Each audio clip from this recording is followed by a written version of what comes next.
जय गोमाता। आज दिनांक है 1 जनवरी 2024। आज ये प्लांट 10+10 यानी कि 10 क्यूबिक मीटर का एक और 10 क्यूबिक मीटर का दूसरा प्लांट, ये टोटल 20 क्यूबिक मीटर का प्लांट आज हमने इधर बाबुर्ली विलेज है, तहसील है श्रीगोंद, डिस्ट्रिक्ट है अहमदनगर, राज्य है महाराष्ट्र। वहाँ पे हमने ये पूरा कंप्लीट कंस्ट्रक्शन करके आज के दिन लगाया है। और फार्मर है आकाश सिरके, अतुल शिर्के।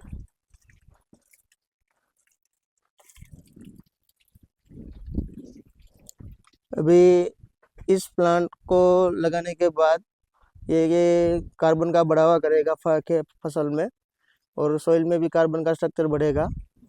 और हमने इसमें क्या क्या सब डाला है, कैसे काम करेगा, वो आज फार्मर से ही बात कर लेते हैं। नमस्कार। नमस्कार। आज हमने ये प्लांट बनाया है, तो ये आप हमसे हमसे पहले तो जुड़ने के लिए कहाँ से कांटेक्ट किया है, ये कहाँ आपने देखा था और क्या क्या काम करेगा, आप उसका ज़रा सविस्तर से बताइए। पहले आपका परिचय दे दीजिए। हाँ, मैं अतुल शिर्के। मैं खुद कृषि स्नातक हूँ, एग्रीकल्चर ग्रेजुएट हूँ। और यहाँ पे आज आप देख रहे, मैं अभी बैंक ऑफ बड़ौदा में as a deputy regional manager काम करता हूँ। और जैसा आप देख रहे हैं,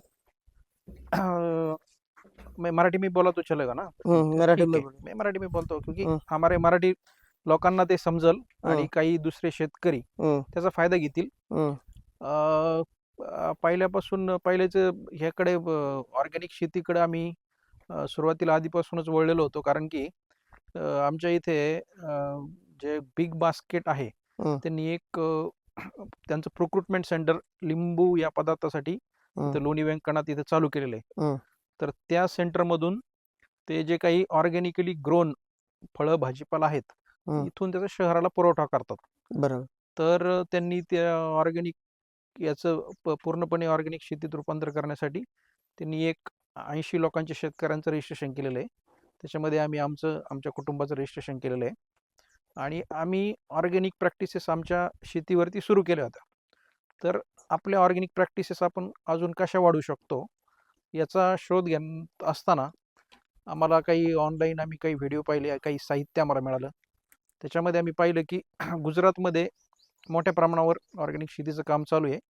आणि त्याच्यामध्ये जे आपण सुभाष पाळेकरांचं आधी तंत्र होतं स्लरीचं, तर त्याच्या अनुषंगानेच यांनी त्याला थोडंसं आधुनिक स्वरूप दिलं आणि शेतकऱ्याला मोठ्या प्रमाणात स्लरी ही कमी काष्टामध्ये कशी तयार करता येईल, अशा प्रकारचं तंत्रज्ञान आम्हाला हे क्रांती बायोटेक यांचं आहे असं आमच्या निदर्शनास आलं. तसं पाहायला गेलं तर ह्या जे त्यांनी जी नवीन पद्धत आणलेली अनारोबिक पद्धतीने स्लरी तयार करण्याची, अशा याच्यामध्ये दोघं तिघं त्यांचे स्पर्धक म्हणण्यापेक्षा त्यांच्यासारख्या समकक्ष सेवा देणारे गुजरातमध्ये 3-4 प्रकारचे मॉडेल आहेत. पण यांच्या मॉडेलचं वैशिष्ट्य मला असं जाणवलं की ह्यामध्ये आपण शेण, गोमूत्र याच्याबरोबर जो ऑर्गॅनिक मॅन्युअर मॅटर आहे, तो जो आपला हिरवे जे गवत आहे ते पण टाकण्याचं त्याच्यामध्ये आपल्याला त्यांनी सुविधा करून दिलेली, आणि ती मात्र आम्हाला दुसऱ्या कोणाच्या बाकीच्या मॉडेलमध्ये दिसली नाही. तो त्यांचा आम्हाला महत्त्वाचा प्लस पॉईंट वाटला. म्हणून मग आम्ही त्याची ऑनलाईन माधवजी भाई आहेत त्यांच्याशी संपर्क साधला आणि त्याचं बुकिंग केलं. आणि बुकिंग केल्यानंतर त्याचं आज इन्स्टॉलेशन झालं. तर याचं बेसिक म्हणजे इन्स्टॉल करण्याच्या आधी ते आपल्याला एक स्ट्रक्चर सांगतात. तर हे असं आपण विटामध्ये स्ट्रक्चर बनवून घेतलं. स्ट्रक्चर बनवण्याचं कारण म्हणजे स्ट्रक्चरमुळं याला स्ट्रेंथ मिळते, आणि जी काही ही त्यांनी टाकी दिलेली आपली प्लास्टिकची किंवा आपण शेततळ्याच्या कागदापासून तयार झालेली, तिचा आपल्याला व्यवस्थित वापर करता येतो. मग याच्यामध्ये बेसिक हे स्ट्रक्चर आहे. स्ट्रक्चर तयार केल्यानंतर त्यांनी हे जे मटेरियल आहे ते संपूर्ण साधारणतः 10,000 लिटरच्या आपण आता 2 टाक्या बसवलेल्या आहेत. तर ह्या 2 टाक्याचं मटेरियल वगैरे सगळं त्यांनी तिकडून पाठवलेलं आहे. आता याच्यामध्ये टेक्निक असं आहे की या ठिकाणी हे आता जे ड्रम बसवलेले आहेत याच्यामध्ये आपण ऑर्गॅनिक मॅटर तयार करण्यासाठी जे बेसिक गोष्टी आहेत त्याच्यामध्ये गोमूत्र, शेण आणि ताक हे बेसिक घटक आहेत. त्याच्या व्यतिरिक्त लागणाऱ्या गोष्टी म्हणजे गूळ आणि तांदूळ, हे 4-5 गोष्टी आपल्याला रोज टाकायचे आहेत त्याच्यामध्ये. आणि त्याच्याबरोबर आपल्याला गवत, जे शेतामध्ये आपल्याकडं जे काही उपलब्ध असणारं गवत आहे, जे आपल्या जमिनीमध्ये नैसर्गिकरित्या ग्रो होत आहे, ते गवत आपल्याला काढून आणायचं आहे आणि ते गवत आपल्याला याच्यात टाकायचं आहे. त्याच्यामध्ये त्यांचं लॉजिक त्यांनी आम्ही त्यांच्याशी ज्यावेळेस विचार केला त्यांनी सांगितलं की बाबा तुमच्या क्षेत्रामध्ये तुमच्या लोकल गोष्टी ज्या आहेत त्याचा जेवढा आपण त्याच्यामध्ये आपण समावेश करू तितका जास्ती नैसर्गिकरित्या तुमचा सॉईलचा कार्बन वाढणार आहे. तर हे आम्ही सकाळी काढलेलं गवत आहे आणि याच्यामध्ये टाकताना आपण सुरुवातीला जर हा 10,000 लिटरचा जर तुम्हाला टँकमध्ये जर तुम्हाला ही स्लरी किंवा त्याचं जीवामृत एक प्रकारे आपल्याला तयार करायचं असेल तर त्याच्यामध्ये साधारणतः 500 किलो शेण, 500 किलो शेणामध्ये साधारणतः 20 लिटर गोमूत्र, 20 लिटर आपल्याला ताक हे याच्यामध्ये टाकायचं आहे. नंतर 10 किलो गूळ टाकायचा आहे आणि 10 किलो तांदूळ टाकायचा आहे. तर याचं मिश्रण आम्ही करून आता या टाकीमध्ये पूर्ण भरलेलं आहे. आता ही टाकी अशी अनॉर्बिक कंडिशनमध्ये आपल्याला भरल्यानंतर साधारणतः एक 30, 35, 40 दिवस आपल्याला ठेवायची अशी आयडियल.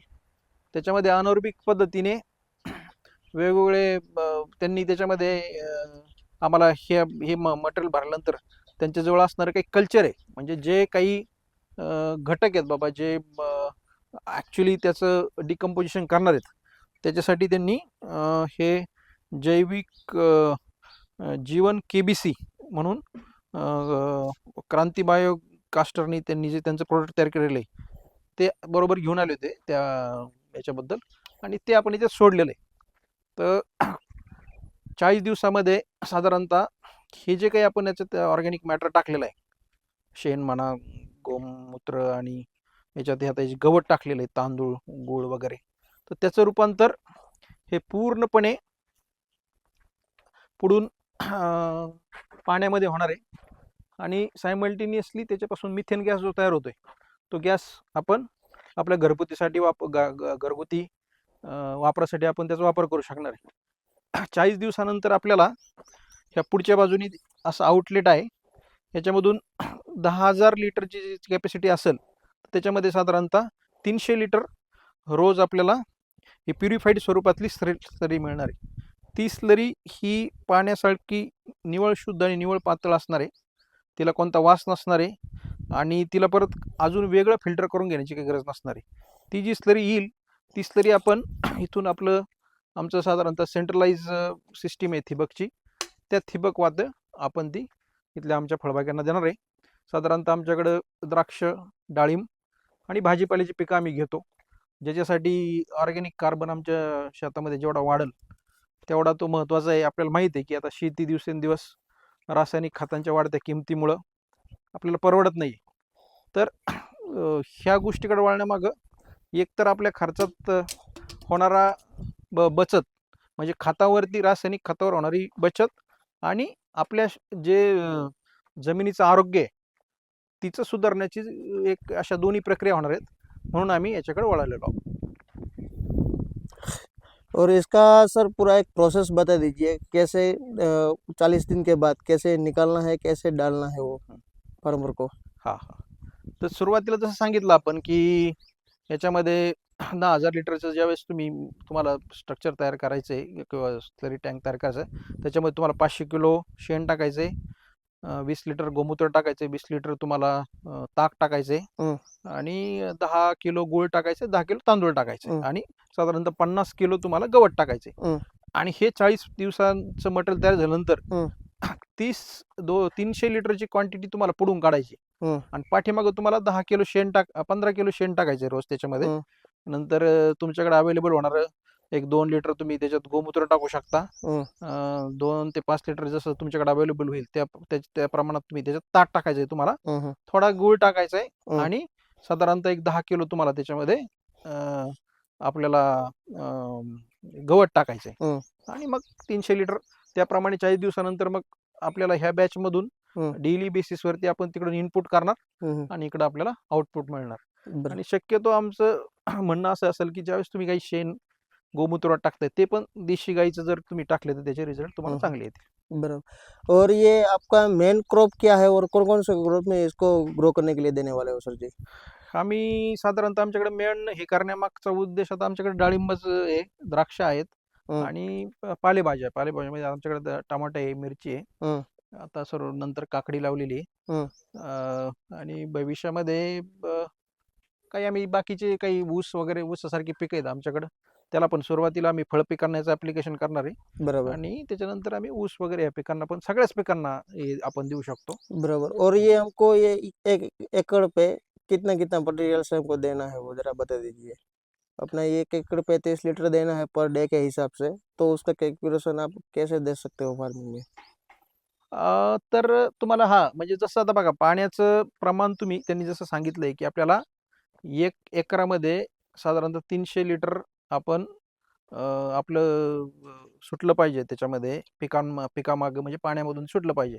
तर समजा तुमचं रोज तर आपण काही पिकांना पाणी देत नाही, हम्म, तर काही 4 दिवसांनी पाणी, 8 दिवसांनी पाणी, हम्म, तर त्या प्रमाणात त्याचं प्रमाण तेवढं वाढवायचंय. हम्म, म्हणजे 300 लिटर एका एकराला तुम्हाला जर आज द्यायचंय, ओके, तर तुम्ही 5 दिवसांनी दिलं तर मग तुम्हाला 1500 लिटर त्याला पाण्यामधून तुम्हाला बरं, ते द्यायचंय. हम्म, आणि हे जे काही तुमचं आउटपुट तयार होईल, हम्म, साधारणतः 10,000 लिटरच्या जर तुम्ही एखादं युनिट बसवलं, हम्म, तर ते 20 एकर शेतीला सफिशियंट आहे. बराबर। म्हणजे हां, ये मतलब ये 2 यूनिट मिला के 20 एकड़ का खेती हम अच्छी, 40 एकड़ का खेती से चला सकते हैं। नहीं 20 एकड़ 10 20 प्लस 10, हाँ 20 हाँ हाँ।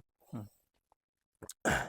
और यहाँ किसी को देखने के लिए आना होता तो कहाँ से आ सकते हो वो जरा बता दीजिए, कोई नाही, फार्मर कोणाला किसान को याच्यात जर देखना है आपल्याला तो। तुम्हाला पाहिजे असेल तर तुम्ही अहमदनगरवरून दौंडला जाताना हम्म, लोणी व्यंकनाथ म्हणून गाव पडतं. हम्म, त्या लोणी व्यंकनाथ गावामध्ये, हम्म, गावापासून आपलं बाबुर्डी गाव आहे. हम्म, बाबुर्डी गावामध्ये हम्म, कुंडलिक शिर्के सर हम्म, यांची वस्ती कुठे आहे, हम्म, असं कोणाला विचारलं तर तुम्ही येऊ शकता. बराबर। आपका कॉन्टेक्ट नंबर एक बार जरा दीजिए पहले। मी माझा आणि माझ्या भावाचा पण नंबर देतो. हम्म, माझा हे माझा भाऊ प्रामुख्याने या सगळ्या गोष्टी पाहतो. त्यांचं नाव प्रमोद कुंडलिक शिर्के सर. हम्म, त्यांचा नंबर आहे 94 21 हम्म, 333 797. बराबर, आणि माझं नाव आहे अतुल कुंडलिक शिर्के. ओके। माझा नंबर आहे 94 22 हम्म, 33 82 17. और आपको तो क्या बैंक में जॉब करते हो तो कोई किस टाइम पे आपको कॉल कर सकते हैं फार्मर? नहीं, ऐसा कुछ नहीं कर सकते. सुबह शाम मैं बँकेत जरी मी काम करत असलो तरी हम्म, शेती हा माझा आवडीचा विषय आहे. हम्म, आणि जसा मला वेळ मिळेल हम्म, तसं मी तो शेतीसाठी देतो. बराबर, आणि पहिले सुरुवातीला आम्ही शेतकऱ्याची मुलं आहोत हम्म, आणि त्याच्यानंतर आम्ही नोकरदार झालेलो आहेत. बराबर, तर आमचं शेती आणि हम्म, शेतकऱ्यांसाठी हम्म, आम्ही नेहमी कटिबद्ध राहू. बराबर। और ये मतलब पूरी प्रोसेस से हमको ये पूरा प्लान चलाना है। हम्म, और नेक्स्ट टाइम हम 1 साल के बाद पूरा वीडियो लेंगे हम आपका कि आपने जो ये मात्रा से चढ़ाया है हम्म। तो कौन सी फसल में कितना आपको मतलब रिनोवेट दिखने को मिलता है, हाँ, कितना फायदा मिलता है। जरूर जरूर। हाँ, हो, क्योंकि वो क्या है कि यही फार्मर को हमको दिखाना है कि बिल्कुल, ये मतलब प्राकृतिक खेती हमको नेचुरल फार्मिंग करना है। बरोबर. तो मेन ये है हम्म, कि आप बल्क में उसको मटेरियल दोगे तो ही उसका जमीन का सॉइल का कार्बन बढ़ेगा। अगर हम्म, ऑर्गेनिक कार्बन बढ़ेगा हम्म, तभी फसल अच्छी तरह से हम कम खर्च में ले सकते हैं। करेक्ट. क्योंकि अभी की माहौल ऐसा है कि रेट का कुछ पता नहीं है, हम्म, प्रकृति का कुछ पता नहीं, कब नहीं बारिश आ जाए, क्या हो जाए। नहीं हमें नहीं, एक मतलब हमको फसल लेने के लिए बिल्कुल ये मतलब कम खर्चा करना है, वो बिल्कुल आत्मनिर्भर बनना है, उसी बिल्कुल का आप ये बिल्कुल मेल विकल्प है। बिल्कुल बिल्कुल बिल्कुल. तो इस तरह हमको चलाना है। और इस प्लान के लिए अधिक जानकारी के हेतु आप अहमदाबाद क्रांति एग्रीटेक क्रांति बायोवेस्ट का संपर्क करने के लिए आप माधोजी भाई सावलिया का कांटेक्ट कर सकते हो। उसका मोबाइल नंबर है 9978091479। ये हमारा पूरा खाद का फैक्ट्री अभी बन गया है। अभी इसको सिर्फ रॉ मटेरियल डालना है और प्योर मटेरियल निकाल के हमको ड्रिप के माध्यम से अपनी सभी फसलों में देना है। और इसका पूरे वॉल्यूम से देने से खेती का बहुत सारा खर्चा जो हम फर्टिलाइज़र में सब डालते हैं वो सब आपको कम करना पड़ेगा, कम हो जाएगा। और उसका आप फ़ायदा उठा सकते हो। क्रांति एग्रीटेक, अहमदाबाद।